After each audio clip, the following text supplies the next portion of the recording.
Let's take a look at the top 5 highest player grades for West Virginia on offense and on defense in the big road win over TCU. Let's go!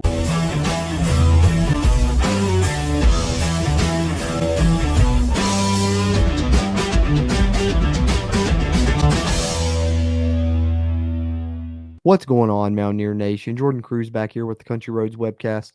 And before I get into this video, I just want to give you guys a quick reminder. If you would do us a favor, hit that thumbs up button on this video. Giving us a like will really help not only its performance, but future videos performances here on the channel as well. And if you're a West Virginia fan, college football fan, Big 12 fan, be sure hit that subscribe button. Helps us and it helps you as it helps get more of this Mountaineer sports content out to Mountaineer Nation. Having said that, let's get into it. All right, Mountaineer Nation, you guys know the drill by now in these player grades videos. Going to dive through on the top 5 highest player grades on defense and on offense for the Mountaineers in the big win over the Horned Frogs. With such an awesome second half performance on the defensive side, let's lead off there. So kicking it off on the defensive side at number 5, we'll start with Bandit Tyron Bradley coming in with a 69.3 defensive player grade. Great performance on the pass rush from Bradley. And as I mentioned going into the game, I really like what West Virginia's been doing this season, utilizing both Bradley and Bartlett together at times. I thought it helped both of their performances in this game. And really, Tyron Bradley's continuing to stand out. And I think he was a great transfer addition that really flew under the radar for the Mountaineers this offseason, and he continues to prove why, showing up yet again as one of the top graded players on the West Virginia defense, coming out with a 69.3 defensive grade in this one. And then at number 4, we have a player that continues to wreak havoc in opposing offenses' backfields throughout this season, despite the fact that he's not even a starter on this team, but he continues to show up on the field to the naked eye. And then when you check the player grades, he's been showing up for the Mountaineers there as well. And of course, that is defensive end Tomiwa Durajaye. Yeah, Tommy has been absolutely awesome for the Mountaineers this season, rushing the passer. We've chronicled his ability doing that, but he's done a great job all around on the West Virginia defensive line there, coming out with great defensive grades in a lot of these games, and that was no different here in this one against TCU as he comes out with the 76.4 defensive grade to be the 4th highest graded Mountaineer on defense. And then moving right along, another defensive lineman actually comes out as the 3rd highest graded Mountaineer on defense, and that, of course, is Eddie V. Mr. Consistency along that defensive line, Steady Eddie as I like to call him there, always getting the job done, doing the right things, and he is really just straight up consistent, one of the more consistent players you'll find on this football team, just always there doing his job and doing what he's supposed to do. And really, you don't hear a ton about him. He's one of those unheralded guys that just comes to play week after week, a lunch pail guy, clocks in, does his job, clocks out, doesn't complain, doesn't fuss, and he's just really an awesome guy. I've loved hearing him in interviews this season as well, and loved his performance on the field, as PFF has as well in this game against the Horned Frogs. He comes out as the 3rd highest graded Mountaineer on defense with the 76.8 defensive grade. And then your top 2 players on the West Virginia defense, both coming from that secondary, and that's pretty cool to see. And of course, we got to talk about Beanie Bishop. We've sung his praises a lot throughout this season, and rightfully so. West Virginia brought him in with the intentions of maybe having him lock down one side of the field for the Mountaineers, and he's been able to do that a lot this season. We talked last week against Texas Tech. He was one of the main reasons West Virginia was able to secure that win on that final drive, even breaking up a pass in the end zone and making a lot of plays on that drive. And yet again in this game, he was all over the field for the Mountaineers in this one against TCU, and continues to be an impressive transfer addition for the Mountaineers that they picked up late in this offseason, coming over from another Power 5 program in Minnesota. And man, did the Golden Gophers really miss out on a good one this season. Beanie Bishop is trying to play his way into being a draft pick, and right now he is doing everything in his power to be able to make that happen for himself and to be a professional corner, because he's done a great job in West Virginia's defensive backfield this season.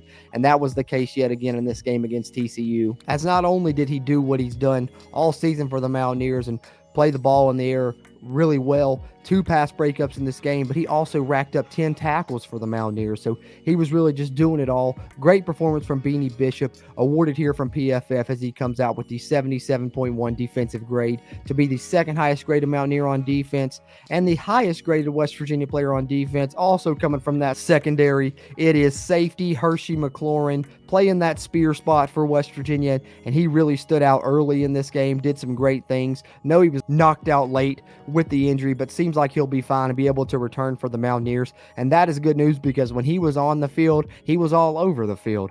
Great plays all day from Hershey McLaurin, and you see it here. PFF realizes that as well as he comes out with a very high grade, 83.5 to be exact there on the defensive side, and rightfully so, as he only gave up 1 reception on his 3 targets, had 2 pass breakups of his own, and also was credited with 2 stops there on PFF as well. So really impressive performance from Hershey McLaurin while he was on the field, and glad to see him coming back, and hopefully that injury not be one that lingers, because West Virginia is going to need him down the line, especially if he's performing like he did in this game against TCU, coming out as the highest graded Mountaineer on defense with the 83.5 grade. And that will wrap up the defensive player grades. Those are the top 5 highest graded Mountaineers on the defensive side of the ball against the Horned Frogs. So let's flip it over. Let's take a look at the top 5 highest offensive player grades for the Mountaineers in the big win over TCU. Starting at number 5 with E.J. Horton. Thought he really put on an awesome performance. Minimal snaps yet again. Think his role is going to continue to expand.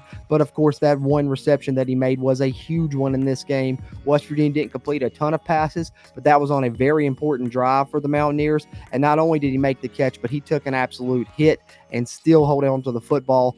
Really tough grab there, and it was very impressive how he did it in a clutch situation for West Virginia. And he's a guy that's just shown up every time he's been out there on the field.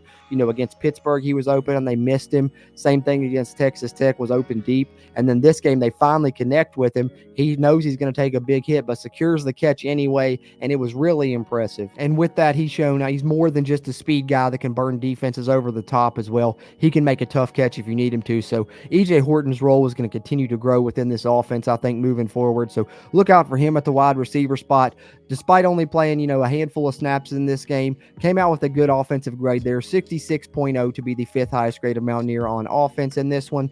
And then at number 4, we move to a more familiar name on this list, and of course, that's tight end Cole Taylor. Been putting on great performances all season for the Mountaineers, but as we progressed through the TCU game, I was wondering where he was at, and of course, we would come to find out from Neil Brown later. He didn't practice for most of the week, dealing with a little bit of injury that he suffered there against Texas Tech, but he did come up and show up in the big moments, much like I talked about with E.J. Horton. West Virginia had a 3rd and 8 they needed to convert. Who do they go to? Who comes in there late in the game?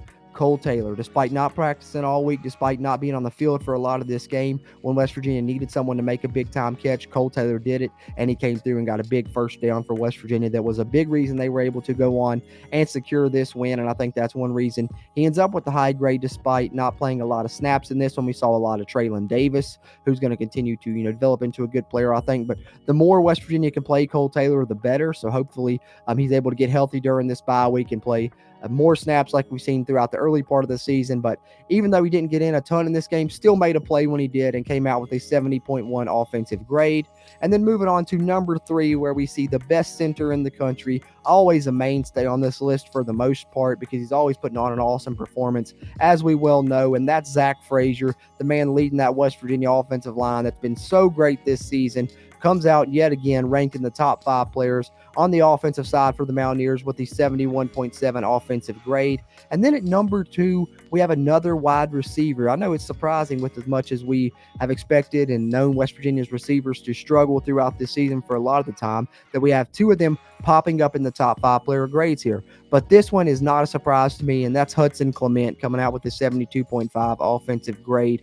Hudson's been a guy that's been open a lot this season. He's either just not been targeted or they've missed the throw, but no matter who he's matched up against, he has really shown that he can get open. We wondered about that after he had his breakout performance against Duquesne, what he would do against Power 5 competition, but it's been no drop-off. He looks the same as he did against Duquesne, and look no further than the almost touchdown he had in this game against TCU, the 25-yard catch, which of course ended up being ruled down at the 5 as his knee just slightly maybe grazed the ground there to mark him down at the 5, but on that play, he was matched up against Josh Newton, and Josh Newton is a cornerback who was one of the top corners in all of college football last season, and this season is, yet again, one of the top corners in the conference, and you could maybe mention his name up there nationally as well. So Hudson Clement shows, he can do it against anyone. Matched up against Josh Newton there, beats him, makes the grab, and also breaks the tackle and got into the end zone just got ruled down there. As I said, the knee slightly hitting the ground. So Hudson Clement continues to show what he can do, and the redshirt freshman is going to be awesome throughout his career for West Virginia, as he was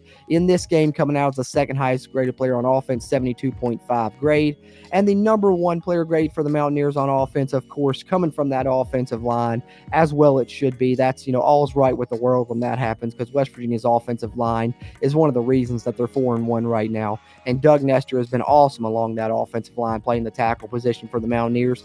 Both West Virginia's tackles have been great this season. Wyatt Milam, unfortunately, missed part of this game due to an injury to his eye, but he should be good to go, following the bye week. But as far as Doug Nestor is concerned, really great performance from him at his right tackle position, coming out with the 74.0 player grade to be the highest graded Mountaineer on offense in this big win over TCU. And you love to see it. His final season with the Mountaineers shaping up to be a really good one, and I'm glad that he returned for this final season, and it's making a difference for the West Virginia offensive line up front, as West Virginia's been great in the trenches all season on both sides of the football, but he's one of the big reasons that the offensive line has been great, and that continues in this game, coming out as the highest graded Mountaineer on offense, which I'd be remiss if I didn't include.